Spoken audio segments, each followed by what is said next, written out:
चर्चा आहे।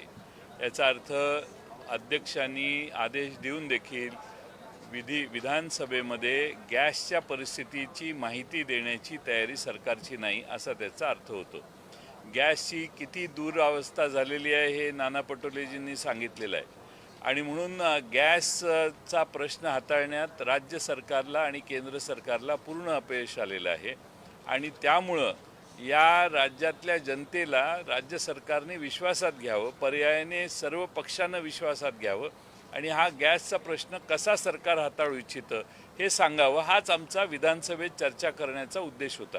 त्यामुळं गॅस अपुरा आहे आणि सर्व ठिकाणी आता जवळपास कमी झालेला आहे आणि म्हणून लोक रांगाच्या रांगा लागत आहेत गॅससाठी आणि गॅससाठी रांगा लागणं ही काही चांगली परिस्थिती नाही आणि त्यामुळं महाराष्ट्र सरकारने, मुख्यमंत्र्यांनी यात खरं लक्ष आत्तापर्यंत घातलं पाहिजे होतं, पण सरकारची या प्रश्नावर बोलायची तयारी नाही।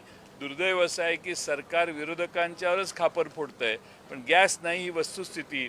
विरोधक बोलो अगर न बोलो, पण गॅस नाही वस्तुस्थिती महाराष्ट्रातल्या कोट्यावधी जनतेला अनुभवायला मिळते आणि म्हणून या प्रश्नावर राज्य सरकार पूर्ण अपयशी आहे, याच्यातून पळ काढतंय।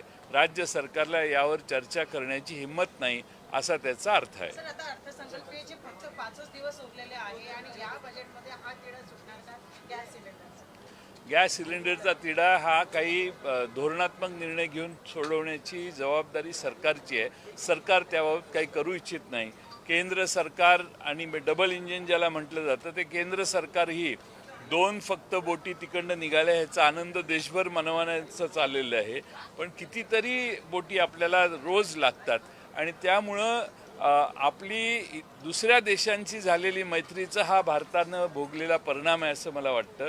सगळ्या इराण देशाशी आपली फार चांगली मैत्री होती, आज तो इराण त्या समुद्रधुनीच्या मधून कुठली बोट येण्यासाठी, होर्मुझ समुद्रधुनीच्या मधून कुठलीही बोट येण्यासाठी मज्जाव करत आहे, हे दुर्दैवाने आपल्या भारताच्या भोगाला आलेलं आहे।